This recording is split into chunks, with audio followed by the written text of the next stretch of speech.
Ah, si ton sang, si ta mort, si ta vie, nous veut dire c'est ta clémence infinie. Ah, si ton sang, si ta mort, si ta vie, ne me disait ta clémence infinie,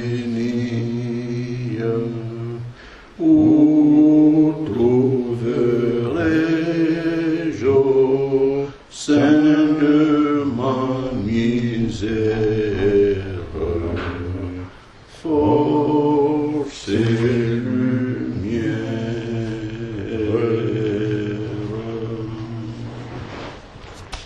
Lecture de Psaume. Psaume 6. Psaume 6.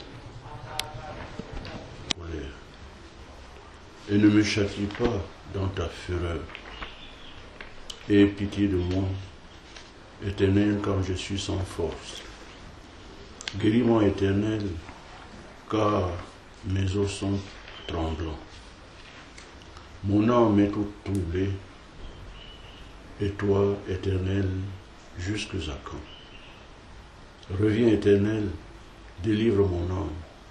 Sauve-moi à cause de ta miséricorde, car celui qui meurt n'a plus ton souvenir.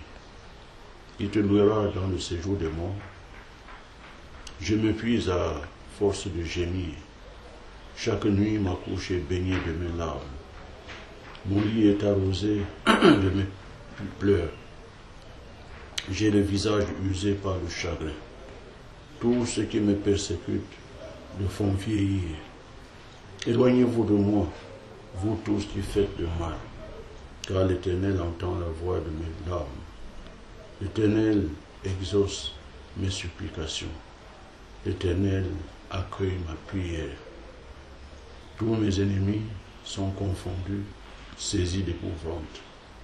Ils reculent, soudain, couverts de honte. Amen. Amen.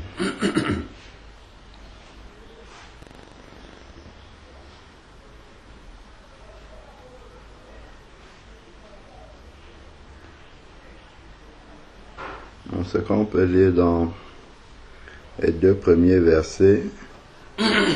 Éternel,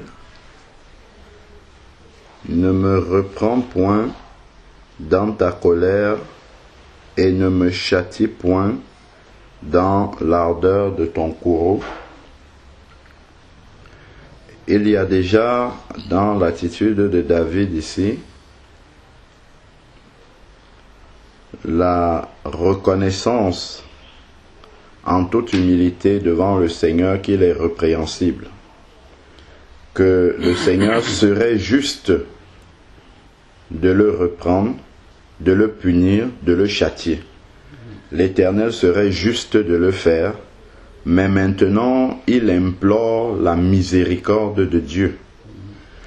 Donc on entend par miséricorde le fait de remettre à quelqu'un une punition qu'il mérite.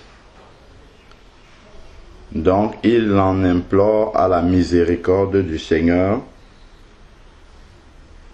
pour que le Seigneur puisse ne pas lui appliquer le châtiment qu'il mérite. Éternel, aie pitié de moi. Donc il reconnaît sa faute. Il est dans un état de repentance. Et c'est cela qui est très important. La Bible dit dans Proverbe 28 au verset 13 que celui qui cache ses transgressions ne prospère pas, mais celui qui les confesse et qui les délaisse obtient miséricorde. Donc, devant le Seigneur, quel que soit l'état de notre cœur, l'état de notre péché, nous devons toujours venir au pied du Seigneur, nous prosterner pour demander la miséricorde du Seigneur dans un cœur d'une attitude repentante et sincère. Parce que c'est Dieu seul qui efface les péchés, comme il dit dans Isaïe 1 au verset 18. Venons et plaidons, même si nos péchés sont comme le cramoisi, ils deviendront blancs comme la neige. Donc, quelle que soit la nature du péché qu'on a commis, le Seigneur est prêt à nous pardonner si nous venons dans un état sincère de repentance. Le Seigneur, avec lui, on peut toujours tout recommencer, ce qui n'est pas le cas dans cette vie, parce que dans cette vie, lorsque on va perpétrer une infraction, par exemple, et que on est, interpellé par les forces de l'ordre, ainsi de suite, on va être incarcéré éventuellement, et lorsque on nous libère, même si on nous libère après avoir purgé la peine, il y aura toujours une peine, on nous libère, et ensuite il y a une trace qui va rester, c'est le casier judiciaire. Et par contre, nous avons tous un casier judiciaire bien chargé auprès du Seigneur, parce qu'il y a même des choses que nous faisions dont nous n'avons même pas conscience que nous sommes en train de transgresser les lois de Dieu, c'est-à-dire de pécher contre lui, mais qui sont des péchés. Et tout cela est noté justement dans notre casier judiciaire spirituel.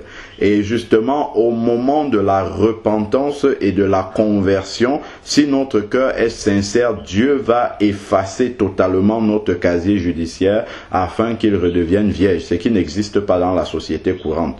Une fois que quelque chose est écrit dans le casier judiciaire, on n'efface pas. Ça restera tant que nous sommes encore en vie. Donc c'est ça qui est... C'est pourquoi quand on parle de l'évangile, on parle de la bonne nouvelle. C'est ça justement qui est la bonne nouvelle. C'est le fait de pouvoir tout recommencer avec le Seigneur, repartir à zéro. C'est pour ça qu'on parle de naître de nouveau. Parce que un enfant qui vient de naître de nouveau n'a pas de passé, il n'a qu'un avenir. Donc, tout ce qui aurait pu exister avant n'existe pas pour un enfant. C'est pour ça que dans la conversion au Seigneur Jésus, on parle de naître de nouveau. Si 1 Jean chapitre 1 verset 9 dit: si nous lui confessons nos fautes, il est fidèle et juste pour nous les pardonner. Au verset 7, il est dit: le sang de Jésus nous purifie de tout péché et de toutes nos fautes. Donc si au final, nous partons de cette terre sans que nos péchés ne soient pardonnés, ça ne sera pas la faute du Seigneur, parce que le Seigneur attend seulement que nous nous approchions de lui sincèrement pour lui demander pardon et prendre l'engagement de marcher comme il veut.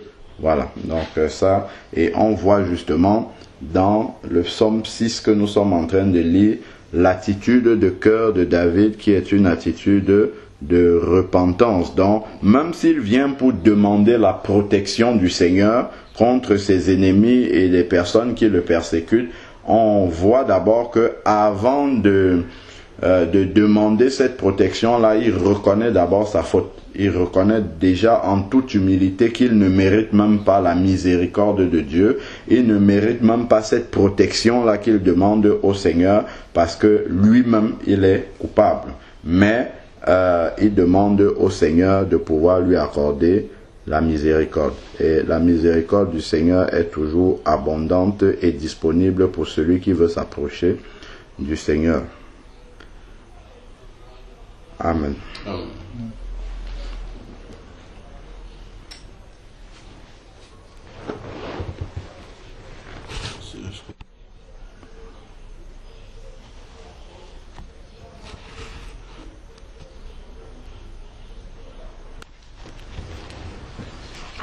Viens mon âme.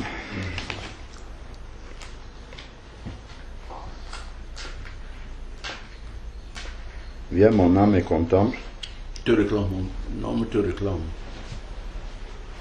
Viens, Ah oui, mon âme te réclame. Ok.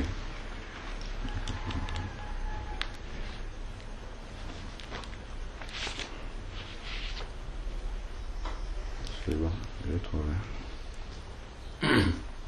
Viens mon âme, te réclame, car c'est toi qui m'as cherché pour te suivre. Je te livre mon cœur avec son péché. Mon âme, viens, mon âme.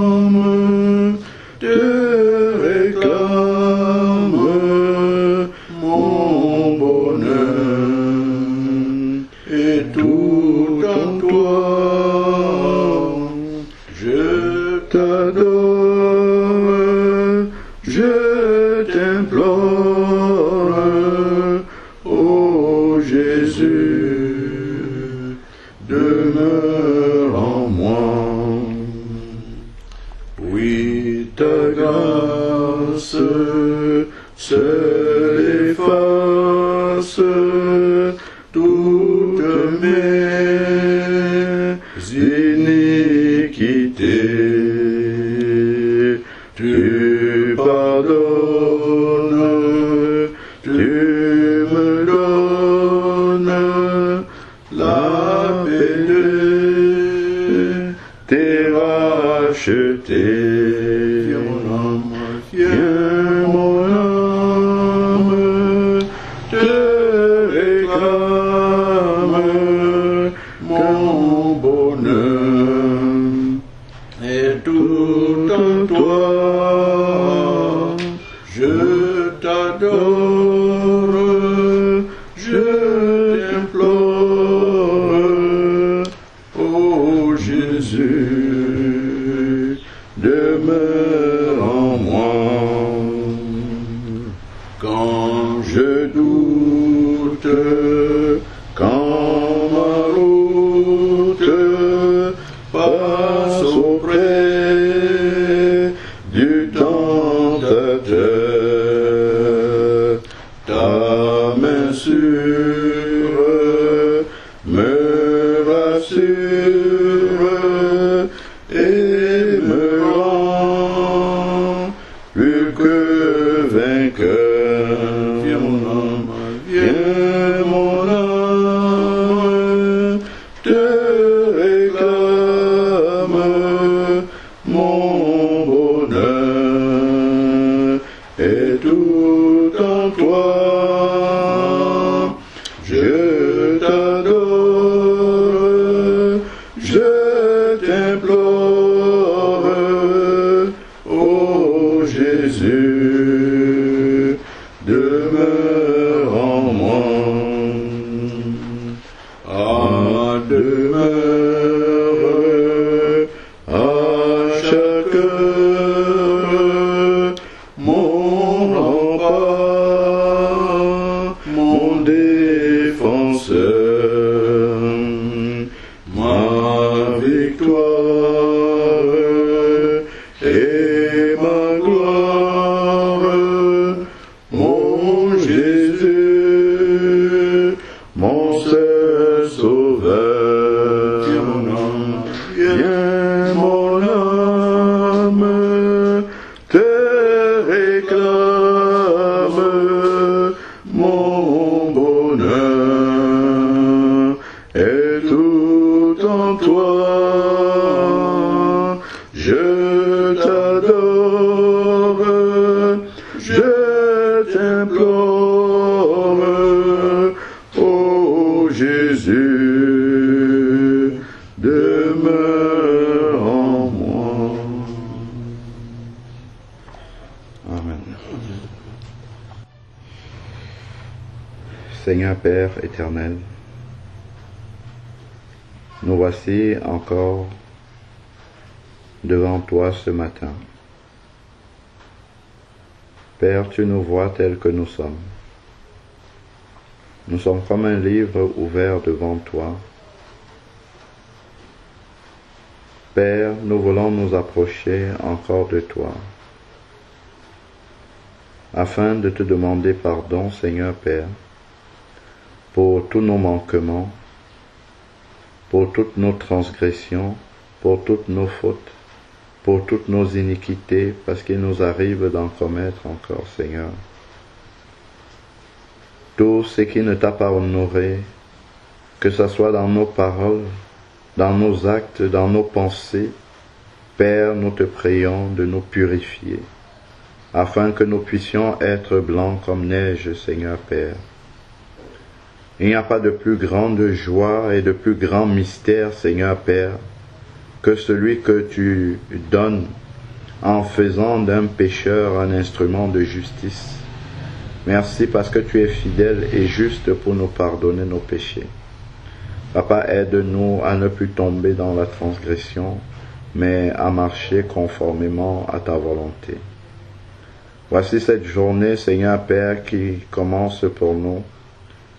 Nous voulons te rendre grâce et te bénir de ce que tu as été au contrôle, Père, de notre nuit, que tu nous as accordé un sommeil réparateur, et que maintenant, Seigneur Père, tu as renouvelé en nous ton esprit, ton souffle de vie, Seigneur Père, celui que tu nous accordes gratuitement, Seigneur Père, par grâce, parce que nous n'avons pas mérité cela.